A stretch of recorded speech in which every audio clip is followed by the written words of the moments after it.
There's a lot of cool stuff that's happening this summer, and it's been a while since we've done news anyway, so that's what we're gonna focus on today. Hey there, and welcome to Large Format Friday. I'm your host, Matt Marrash. If this is the first time you're stopped by the channel, be sure to get subscribed, because every few weeks we're gonna be here, and we're gonna be talking about something large format. And to start things off, we are less than 1 week away from Ilford's ULF 2023 Special Order Program. Each year, Ilford offers us the opportunity to order films that may not be regularly available in stores. So if you're shooting something that isn't 4x5, 5x7, or 8x10 inches in size, you might have a hard time finding the sheet film you need. That's where the ULF order comes in. So Ilford gives us that chance to order 2x3 films, 5x12 films, 12x20 sheet films, 16x20, 20x24, and all sorts of other crazy sheet and roll film sizes. For a list of participating dealers and what film emulsions are available, check out the link in the description below. There's definitely going to be some Delta 100, FP4+, and a lot of HP5+ out there. So again, you have until Friday, July 7th, so we're just under a week away, and get those orders in. Be sure you pre-order with your closest dealer and support some ULF film. Next up on the list, we have ONDU, a company known for its really well-crafted and creative pinhole cameras, has just announced a 4x5 camera, the Eikan. So it jumped up on Kickstarter last week. It's already been funded, but if you want to check out some more details on it, link is down there. But the Eikan 4x5 has some really neat things going for it. It's kind of a middle of the road in terms of price and features, but it is a really sleek looking camera. I mean, come on, ONDU made it. So they've got all those really nice wood trimmings. There's some modular design to it. It has some aluminum finishings and what's promised to be a minimal amount of 3D printed materials, which looks pretty cool. Personally, I'm excited about this because of the modularity of the camera, the ability to add on that extending rack, and potentially even upgrade it to ULF by adding their 4x10 back to it. And if my numbers are right, that's one of the cheapest 4x10 options out there, even considering buying the base camera plus the conversion kit, which not too bad. So again, link is in the description below for that. The Kickstarter ends for that Thursday, July 27th. Another neat thing happening in July is the upcoming Experimental Photo Festival in Barcelona, Spain. The main programming for it runs July 19th through July 23rd, where there's going to be a whole ton of different workshops and really unique photo experiences with photographers from all around the globe. This is an event that's been on my radar for years, but this year especially because my good friend Mr. Stephen Takis is going to be doing a residency during the time of the Experimental Photo Festival, where he's going to be sharpening his skills and sharing his knowledge about the RA4 reversal process. And that sounds familiar? Yeah, because we kind of went through that together here on the channel. So yeah, definitely go through the backlog and check out some of those RA4 reversal process videos. A lot of folks are picking this up now, and I'm even starting to see RA4 reversal show up in a lot of like larger wet plate photographer repertoires, which that's awesome. That's exactly what this is for. It's an alternative to an already alternative process. Really cool stuff. And if you want to learn more about Experimental Photo Festival, you know where to go. Links in the description. So speaking of cool things happening in Europe, I got this package from overseas about 5-6 weeks ago, and it was just loaded to the gills. When I sifted through the remains of this very large package that the post office had clearly ripped open several times, I was excited to see a really familiar name. In fact, maybe one of the OG subscribers to this channel, Mr. Amar.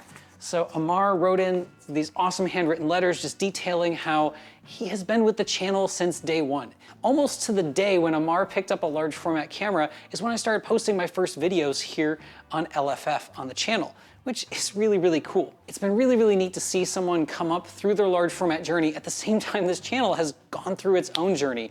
And not only that, he has chosen to share a lot of objects that he's created along the way on his journey, including one of his very first Lomo Graph-Lock Instax frames, this lovely portrait right here, one of his first tintypes.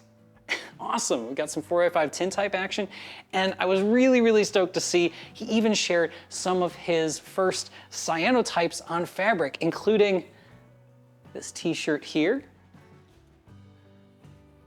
this one right here, and I didn't even know you could, I guess you should be able to do it, but also this awesome sweatshirt. Now, I'm not a sweatshirt guy, but I know somebody who is, and he's specifically named in this letter, my good buddy, Mr. Tariq Terry. So we have some shirts and we have some really, really floral handmade French soap. Talk about awesome. Amar, thank you so much. It's stuff like this that really helps me stay excited about large format and excited about putting stuff out there. You know, existing online as yourself, not really hiding anything, does leave you open to a lot of nastiness. And it's really, really cool to see that there's still people willing to take the time to do this sort of thing and just overall be positive and sharing the experience. That's all this is about. So thank you so much. If you're somebody that wants to handwrite in, send a print in, or you have a unique product you want me to try out here on the channel, you can send those into P.O. Box 44684, Columbus, Ohio 43204, USA. And you know, more details down there in the description. So for these last two things, they're not exactly like breaking news official announcements, but they're projects I'm keeping my eye on. And I think you should keep your eye on them too. The first one is the Conflict 45 AF. And yes, that type of AF. So the Conflict 45 is what they are claiming is going to be one of the first 4x5 autofocus cameras. This is a really, really tough task to try and deliver what we kind of expect to be autofocus from, you know, smaller cameras, even the camera I'm recording this with. That's really easy to do with smaller sensor technology where you have inherently less depth of field. Scaling that to something as massive as 4x5, heck, there's not even a lot of medium format cameras that have the whole AF thing down. So if they can even get something decent, I'm really, really excited for them. But, you know, why stop there? Why not go for like AF as well as Auto Scheinflug? AS technology? Come on now, that would be cool. Anyway, you can follow along with their progress over on Instagram at conflict.cameras and over here on YouTube at Conflict Corp. There's something that I am incredibly emotionally invested in and probably soon to be financially invested in, and that is a self-started project to recreate part for part the Goer's Hypergon lens.